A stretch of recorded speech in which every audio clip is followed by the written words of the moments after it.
Bharat south Africa మధ్య test series కు count down మొదలైంది. శుక్రవారం నుంచి ఈడెన్ గార్డెన్స్ వేదికగా తొలి టెస్ట్ జరగనుంది. ఈ మ్యాచ్ కోసం ఇప్పటికే ఇరు జట్లు ముమ్మరంగా ప్రాక్టీస్ చేస్తున్నాయి.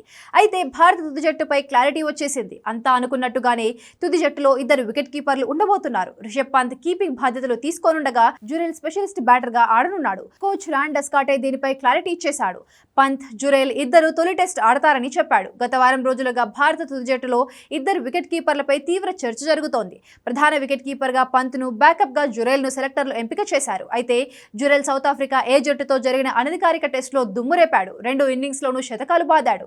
తొలి ఇన్నింగ్స్ లో 132, రెండో ఇన్నింగ్స్ లో 127 పరుగులు చేశాడు. 2 ఇన్నింగ్స్ లోనూ నాట్అవుట్ గా నిలిచి జట్టుకు మంచి స్కోర్లు అందించాడు. ఇటీవల విండీస్ పైన జురేల్ సెంచరీ చేశాడు. పంత్ గాయం నుంచి కోలుకోవడంతో ఆ సిరీస్ లో ప్రధాన వికెట్ కీపర్ గా బాధ్యతలు అందుకుంటున్నాడు. తాజాగా అతని వరుస సెంచరీలతో కోచ్ గంభీర్, కెప్టెన్ గిల్ కు తుది జట్టు ఎంపిక మరింత తలనొప్పిగా మారింది. జురేల్ ను పక్కన పెట్టలేని పరిస్థితి. అదే సమయంలో తుది జట్టులో ఎవరిని తప్పించి అతన్ని తీసుకోవాలని దానిపై తర్జన భర్జన పడ్డారు. చివరికి పేస్ ఆల్రౌండర్ నితీష్ కుమార్ రెడ్డి స్థానంలో జురేల్ ఆడబోతున్నారు. సాయి సుదర్శన్ ను పక్కన పెడతారని భావించిన నితీష్ రెడ్డిని తప్పించారు.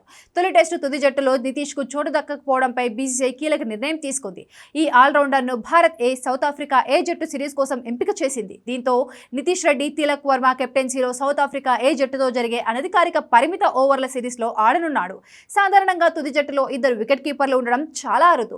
వన్డేల్లో ధోని, దినేష్ కార్తిక్, పార్థివ్ పటేల్ కలిసి ఆడినప్పటికీ టెస్టు తుది జట్టులో ఉన్న సందర్భాలు లేవు. గతంలో 1986లో కిరణ్ మోరే, చంద్రకాంత్ పండిట్ కలిసి ఒక 2 టెస్టులు ఆడారు. అప్పుడు పండిట్ కు స్పెషలిస్ట్ బ్యాటర్ గా అవకాశం దక్కింది. ఇప్పుడు మళ్ళీ 39 ఏళ్ల తర్వాత ఒకే టెస్టులో ఇద్దరు వికెట్ కీపర్లతో భారత్ బరిలోకి దిగుతోంది.